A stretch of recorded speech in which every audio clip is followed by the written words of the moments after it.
Next on Worcester News tonight, the cost of renting a car in Massachusetts could soon increase. Why police are hoping it happens. Plus, the second fittest teen in the world prepares for another CrossFit competition. A look at the training he goes through. Good evening and thanks for joining us. I'm Olivia Lemon. A statewide car rental fee could help fund police officer training. The increase will help address a long-standing issue for police. And while the bill is waiting to be signed by the governor, both the House and Senate have already passed it.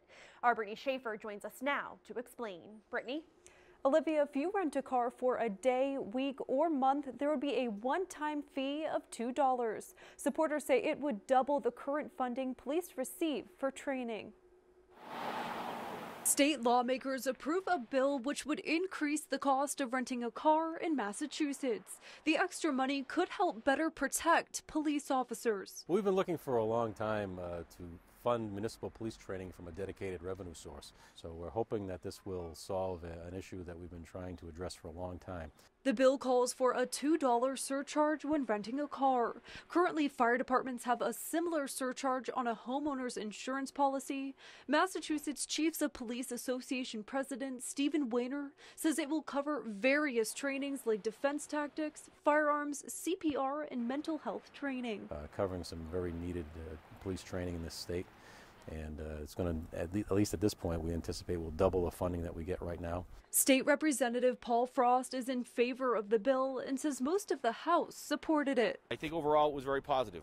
Were there some folks who didn't care for the $2 surcharge on car rentals? Yes, there were. Frost says the training will not only help new recruits, but also veteran officers so they are best prepared for the dangers they face on a daily basis. And that makes them better police officers, it makes our communities safer, and hopefully it makes our police officers safer, especially with all the troubling times that we have faced just here in Massachusetts alone, here in Auburn, Weymouth, and Yarmouth, and so on and so forth. I think it's just more and more important that more we can do for the men and women in blue, we should do. The bill is now in the hands of Governor Charlie Baker, who has 10 days to make a decision. Brittany Schaefer, Worcester News Tonight. Southbridge police are investigating a vandalized sign in town. The words "Kill Cops" were spray painted on a town sign at a soccer field overnight Thursday. According to the Telegram, police do not believe there is an imminent threat to officers, but the chief says there is always the threat of danger anytime officers are at work. The sign has since been removed. After being closed for 2 days due to storm damage, Crompton Park Pool is back open Friday. Dozens of kids were enjoying today's warm weather at the pool. Worcester's DPW says flooding washed mulch and dirt into the water. Crews had to disinfect to make sure everything was safe for swimmers. The pool is open until 7 p.m. tonight. A potential dog park in Auburn is being met with mixed feelings from residents in town. Some are looking forward to the possibility, while others are concerned with what could go wrong. Our Chandler Walsh joins us now to explain. Chandler? Olivia, the idea for the park came when the town discovered they could apply for a grant to fund one, and a nonprofit in town is raising money to make it happen. Come on. Gina Demopoulos walks her dog Otis at Lemansky Field in Auburn. I just have to walk him on a leash. I wish I could take him off. The town has a leash law, and there's no public space where dogs can play. People still do it because, like I said, some people don't have the yard, and it's nice. They want to chase a ball. They want to run as fast as they can. Town manager Edward Kasanovich says the town is hoping to build a dog park at the field. The park would be up to 30,000 square feet in place of a skate park, which has been getting less use in recent years. But it provides an area for our dogs to run freely, and it's an opportunity for dogs to socialize. Kasanovich says there has always been interest from the community, but not all residents think it's a good idea. I've heard plenty of horror stories. Newfoundland owner Nate Sanford says people in town aren't prepared for what comes with having a dog park. There's too many things that can go wrong really quick, and most people are not prepared to deal with what their dog's going to do when they meet other dogs.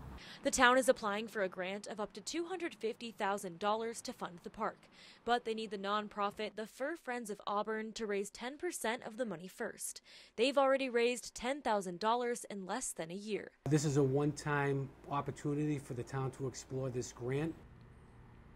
The town hopes to send in their application in late fall or early winter. Anyone interested in donating money can visit the Fur Friends of Auburn's website. Chandler Walsh, Worcester News Tonight. The risk for West Nile virus in Worcester is on the rise. It comes after more mosquitoes test positive for the virus.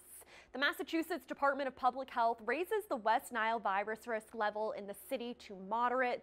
Worcester's DPH and Department of Inspectional Services are working with the Central Massachusetts Mosquito Control Project to spray areas in the city July 24th.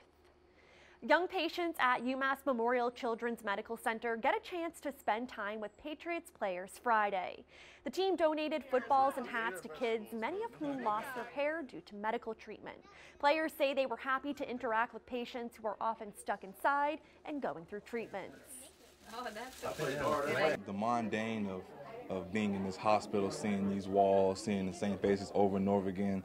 To see a new face and something that you see on TV is awesome. You know, seeing that, just to give them that smile just for that brief moment, it will help change their life forever.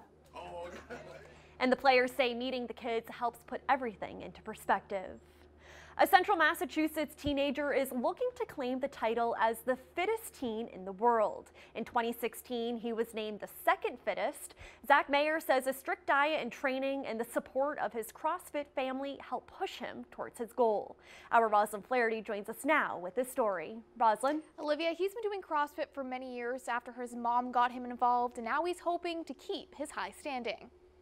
In 2016, Zach Mayer was the second fittest teen in the world at the CrossFit Games.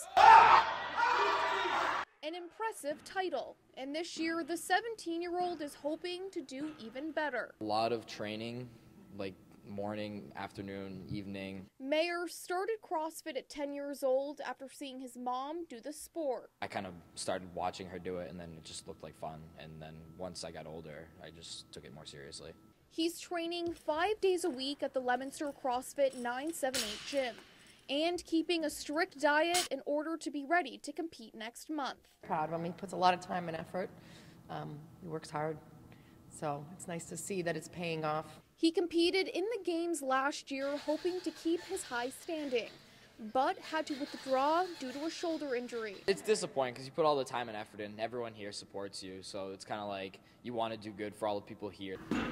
He'll be competing against people from all over the world doing a handful of different workouts and says he likes the competition. I like when it gets stressful and like there's adrenaline, there's like stuff on the line, it's close. It makes it more fun to me, like the pressure. Now he will compete in the games in Wisconsin on August 1st. Roslyn Flaherty, Worcester News Tonight.